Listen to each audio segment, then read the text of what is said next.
Hello everyone. तो इस episode की स्टार्टिंग में हमें यूकी को किचन में ही दिखाया जाता है। भले ही उसे कुछ साफ ना दिखता हो पर उसे कुकिंग करने का बहुत ही शौक है। अभी वो खाना बना ही रही थी कि तभी उसे मोरियो का मैसेज मिलता है। फाइनली दोनों ने नंबर्स एक्सचेंज कर ही लिए थे। वो उससे इजुमी का ही पूछ रहा था कि क्या उसका गुस्सा कुछ कम हुआ। इसी के साथ ही हमें फिर फ्लैशबैक में दिखाया जाता है कि उस जिमी तो यूकी को पास आके उसे डांटने ही लगी थी कि इसका मतलब तुमने मुझसे झूठ बोला था कि तुम मोरियो से नहीं मिलना चाहती हो।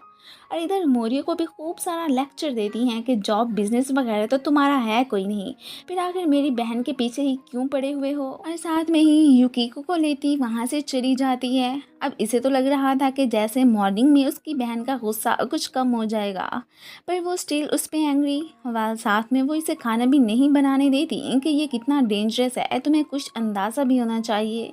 रास्ते में जाते हुए इसे पत्तियों से बचाने के चक्कर में वो तो इसे हिट ही कर बैठता है, फिर अपोलोजाइज ही करने लगा था।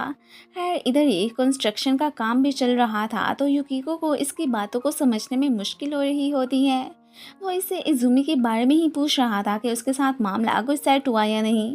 ये उसकी बात सुनने के लिए पीछे मुड़ती ही है कि तभी दोनों एक दूसरे के क्लोज ही आ गए थे। मोरी तो काफ़ी नर्वस हो जाता है। ये तो अब यही विश करने लगती है कि काश मैं 10 सेंटीमीटर और टॉल होती, कम अज़ कम तुम्हारी बात सुनने में मुझे इतनी ज़्यादा दिक्कत तो ना होती। बस यही सुनना था कि ये साहब नील डाउन हो के कहने लगते हैं कि अब मेरी बात की समझ आ रही है या नहीं। तभी इसके टीचर और फ्रेंड्स भी यहाँ पे पहुँच आए थे। सभी मोरियो को खुद से इंट्रोड्यूस करवाते हैं और फिर उसे गुड बाय कहते क्लास में ही जाने लगे थे। लोग हाइट लंबा करने के तरीके ढूंढते हैं और ये साहब आज हाइट छोटा करने के बारे में ही सर्च कर रहा था। तो इस बात से तो उसके फ्रेंड्स भी हैरान कि चलो अगर कद छोटा है तो बंदा हाई हील्स पहन के लंबा कर लेता है, पर ये लंबा कैसे छोटा हो सकता है। इस बात से मोरियो को आइडिया आ जाता है। वो तो स्पेशल एक गिफ्ट लेके युकीको के घर के बाहर ही पहुंच आया था। साथ में थोड़ा सा डर भी रहा था कि अगर युकीको की बहन ने डोर ओपन किया तो फिर क्या होगा।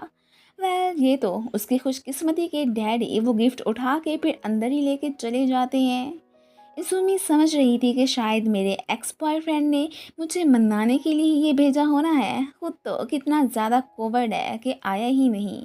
इसे खोलने पे अंदर से रेड शूज़ निकलते हैं, जिन्हें लेके वो तो बहुत ही ज़्यादा खुश दिखाई दे रही थी कि मैंने समझा था कि वो मुझे चीट कर रहा है, चलो वो मेरा वहम ही निकला। अब फिर नेक्स्ट सीन में हमें दिखाया जाता है कि ये भागा भागा युकीको से शूज़ का ही पूछने जाता है कि वो कैसे लगे तुम्हें।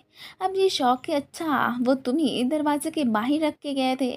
मेरी बहन को तो फिर मिसअंडरस्टैंडिंग ही हो चुकी है। इसे जब एहसास होता है कि अगर युकी को वही हाई हील्स पहन के चलेगी तो इसने तो गिर ही जाना है।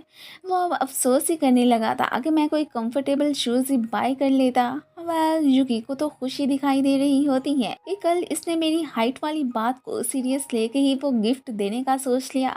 इतना स्मार्ट है ये। वो इसे यही कहने लगती है कि मैं घर जाके इजुमी से वो शूज़ वापस लेने की कोशिश करूँगी और पहनूंगी भी ज़रूर। अब ये सुन के मोरी तो और ही ज़्यादा खुश हो जाता है। प्रेजेंट लेने के चक्कर में सारी मनी वो खर्च कर बैठा था। अब उसके पास तो कुछ पैसे ही नहीं बचते। हचीको मैडम इसे अपनी सेविंग्स में से पैसे देने की बात करती है, पर ये तो साफ इनकार कर देता है कि मैं क्यों उधार के पैसों से युकीको को डेट पे लेके जाऊं। अब ये सुन के तो फिर वो तो जल भुन के ही राख हो जाती है। अब होती है शिशियू साहब की एंट्री। उसे देख के तो साफ लग रहा था कि ये तो यहाँ पे फाइट करने ही आया है, पर वो तो जस्ट इन्हें ये खुशखबरी देने आया था कि मेरी जॉब लग चुकी है। इसी खुशी में सबको पार्टी देता है। साथ में गुंडागर्दी करने पे भी उसने गिव अप करने का ही डिसाइड कर लिया था। उससे तो मोरियो बहुत ही इम्प्रेस दिखाई दे रहा होता है। अब खुद उसने भी कोई जॉब ढूंढ के इसके नक्शे कदम पे चलने का फैसला कर लिया था। अब एक्साइटमेंट में आके ये तो फिर प्रेजेंटेशन के लिए फ़ोटोज़ ही जाके बनवाता है, पर उसमें से कोई भी इसकी अच्छी नहीं आई थी। अब फिर लटके हुए फेस के साथ ये तो रेस्टोरेंट ही पहुंच आया था। सबके पूछने पे अपनी सैड स्टोरी बताने लगता है कि मैं इतनी डिसेंट सी पर्सनैलिटी के साथ इंटरव्यू देने गया था, पर किसी ने भी मुझे रखा ही नहीं कि तुम तो ब्लैक पैंथर हो ना, हम कोई वर्क पे फसाद वगैरह नहीं चाहते। ये तो बेचारा बहुत ही ज़्यादा हार्ट ब्रोकन होता है। अब इसके फ्रेंड्स इसे चेयर अप करने के साथ साथ नेक्स्ट इंटरव्यू देने के लिए मोरियो बन के ही जाने के लिए कहते हैं कि हो सकता है इस तरह तुम्हें कोई रख ही ले। घर आके युकियो को मालूम होता है कि इज़ुमी को रियलिटी का पता चल चुका है कि वो शूज़ तो उसके एक्स ने भेजे ही नहीं थे और वो वाकई में इसके वहम के अकॉर्डिंग एक और लड़की को डेट कर रहा था। जैसे ही उसे पता चलता है कि उज़ुमी ने तो वो रेड शूज़ कूड़े में फेंक दिए हैं, ये बेचारी भागी भागी उन्हें लेने के लिए भागती है। इस बार फिर से मोरियो को रिजेक्ट कर दिया गया था कि तुम्हारे फेस पे तो स्कार है, अब हम अपने कस्टमर्स को डरा के भगाना तो नहीं चाहते। इधर इसे फाइनली जूते मिल ही चुके थे।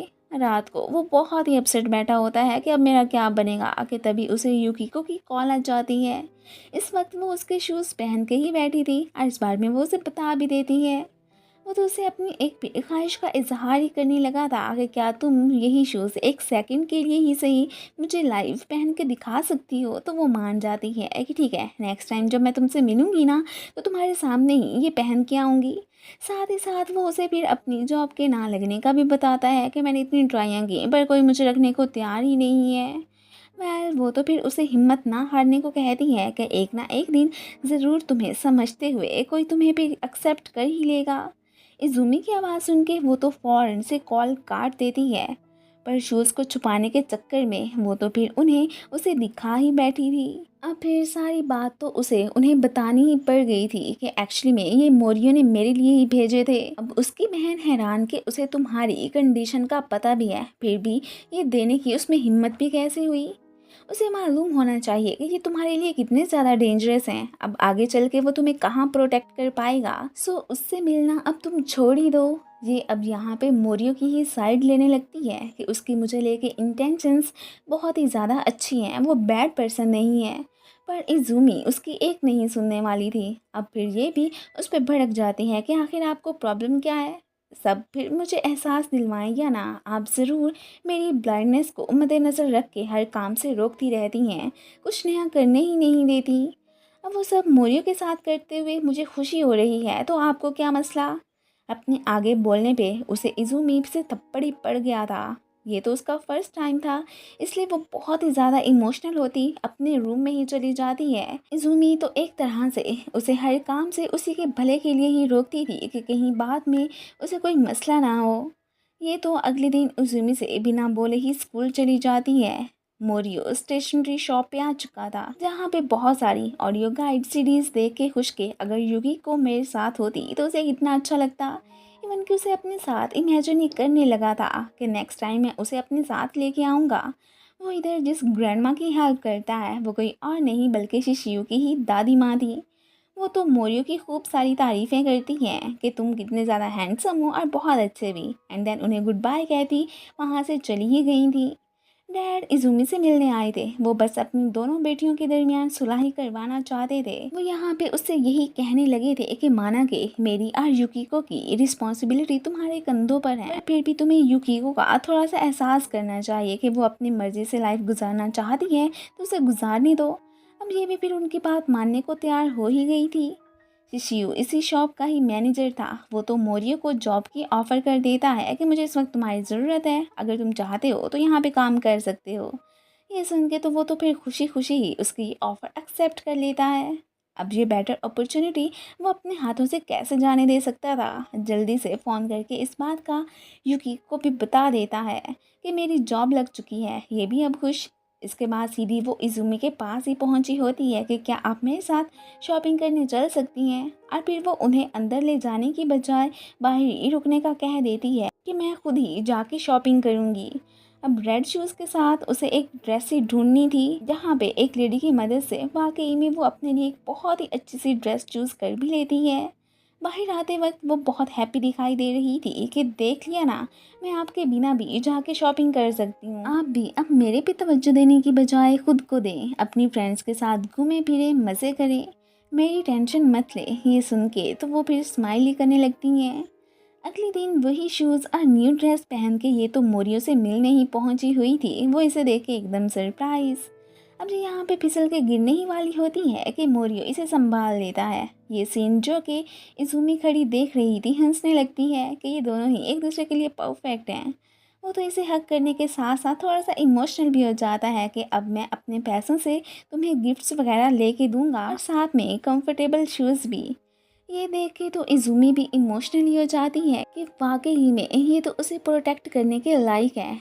शिशियू अब इसे टिश्यू दे के मोरियो की तारीफ ही करने लगता है कि ऐसे लड़के दुनिया में बहुत ही कम मिलते हैं। युकी को बहुत ही लकी गर्ल है। अब यहाँ पे ये भी उसे बताती है कि मैं उसकी बहन हूँ और साथ में ये बात तो वो भी मान ही चुकी थी। इसके बाद हमें इन दोनों को रेस्टोरेंट में ही दिखाया जाता है। इन्हें साथ में बैठा देख के हचिको की हालत ही ख़राब हो रही होती है। युकी तो मोरियो से पार्ट टाइम जॉब की ही बात करने लगती है और साथ में मज़े से अपना खाना भी इंजॉय कर रही थी। अब इतने में ही हचिको मोरियो को किस कर देती है। वो बेचारा एकदम सरप्राइज। और फिर इसी के साथ ही ये पार्ट ख़त्म हो जाता है। Thanks for watching.